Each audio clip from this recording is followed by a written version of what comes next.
Hi there, it's story time with Nona again, and we're going to keep reading from one of our favorite books, mostly magic, written in the 1950s, or the stories were compiled then. Um, Here's another fun one. This one's a little bit longer, so, break it up if you need to. Um, but I'm going to read it all at this sitting, and it's not super long. But anyway, okay, this one is called Dr. Dolittle and the Pushmi Pullyu. It's by Hugh Lofting and it's illustrated by Hugh Lofting as well. And there's a little picture. Yeah, that's made to look like the letter P, but I think that's supposed to be the Pushmi Pullyu. We'll see. Oh, yep, there he is. If you look real close, you can see there's a head there and a head there. Okay, let's get reading. Okay, and there's a little bit of fantasy in this one. So, okay. Pushmi Pullyus are now extinct. That means there aren't any more. But long ago, when Dr. Dolittle was alive, there were some of them still left in the deepest jungles of Africa. And even then, they were very, very scarce. They had no tail, but a head at each end, and sharp horns on each head. They were very shy and terribly hard to catch. The men get most of their animals by sneaking up behind them while they're not looking. But you could not do this with the Pushmi Pullyu because no matter which way you came towards him, he was always facing you. And besides, only one half of him slept at a time. The other head was always awake and watching. This was why they were never caught and never seen in zoos. Though many of the greatest huntsmen and the cleverest menagerie keepers spent years of their lives searching through the jungles in all weathers for Pushmi Pullus, not a single one had ever been caught. Even then, years ago, he was the only animal in the world with two heads. Well, the monkeys set out hunting for this animal through the forest. And after they had gone a good many miles, one of them found peculiar footprints near the edge of a river. And they knew that a Pushmi Pullyu must be very near that spot.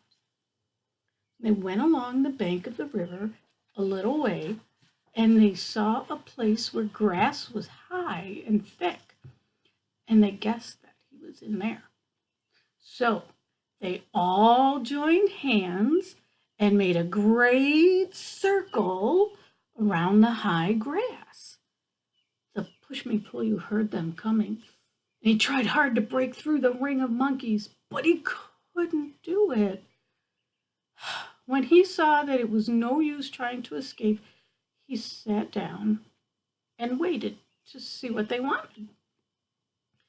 They asked him if he would go with Dr. Dolittle and be put on show in the land of white men. Remember, this is an old book.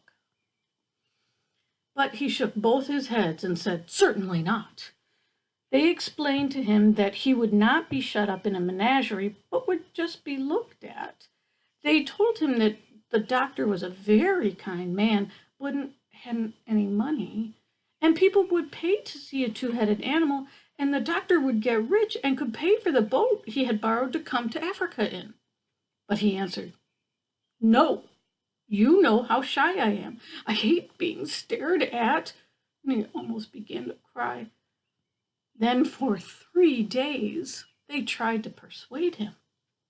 And at the end of the third day, he said he would come with them and see what kind of a man the doctor was first. So the monkeys traveled back with the Pushmi Pullyu, and when they came to where the doctor's little house of grass was, they knocked on the door. The duck, who was packing the trunk, said, "Come in!"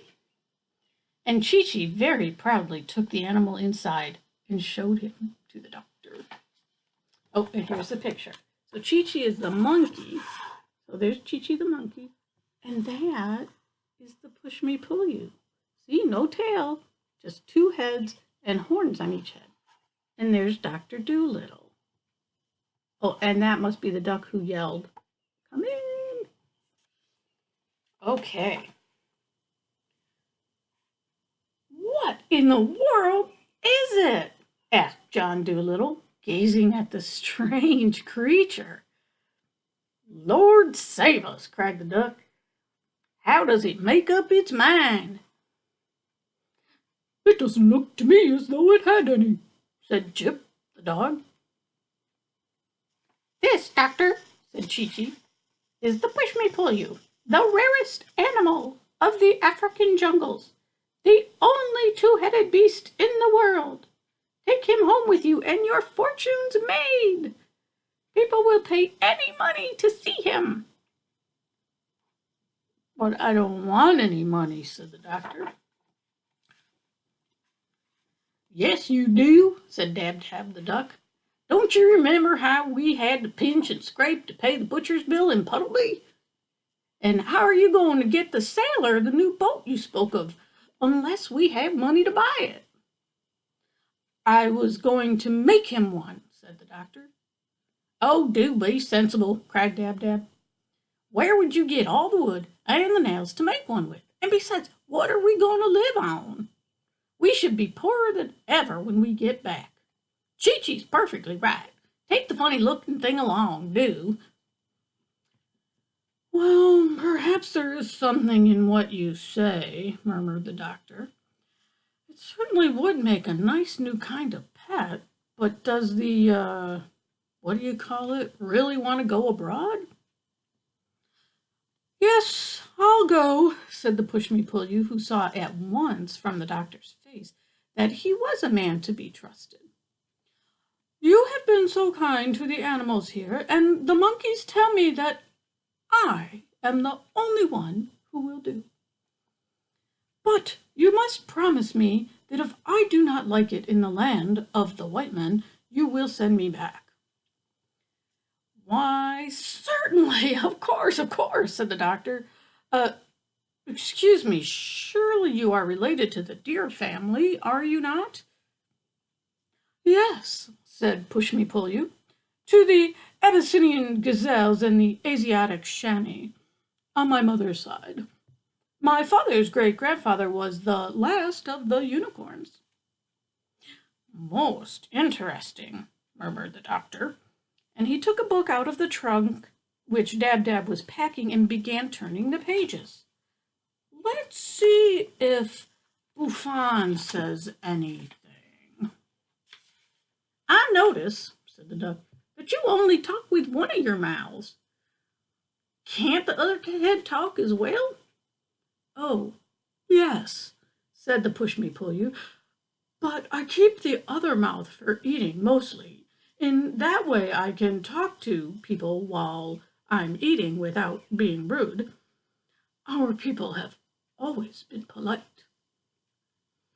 When the packing was finished and everything was ready to start, the monkeys gave a grand party for the doctor, and all the animals of the jungle came.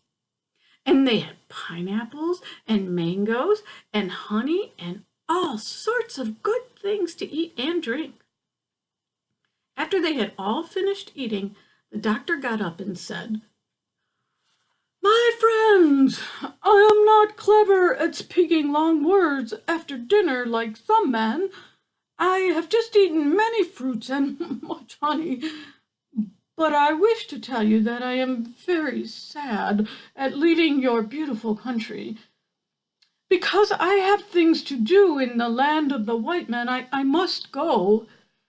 After I have gone, remember never to let the flies settle on your food before you eat it, and do not sleep on the ground when the rains are coming. I hope you will all live happily ever after." When the doctor stopped speaking and sat down, All the monkeys clapped their hands a long time and said to one another, "Let it be remembered always among our people that he sat and ate with us here, here under the trees, for surely he is the greatest of men." And the grand gorilla, who had the strength of 7 horses just in his hairy arms, rolled up a great rock up to the head of the table and said, "This stone for all time shall mark the spot." And even to this day, in the heart of the jungle, that stone is still there. And monkey mothers passing through the forest with their families still point down at it from the branches and whisper to their children, "Shh, there it is. Look, where the good white man sat and ate food with us in the year of the great sickness." Then, when the party was over, the doctor and his pets started out to go back to the seashore. And all the monkeys went with him as far as the edge of their country, carrying his trunk and bags to see him off. And that is the story of the Pushmi Pullyu. So now you know about that animal and Dr. Dolittle. I hope you like this story. Night night or good day. Have a happy day.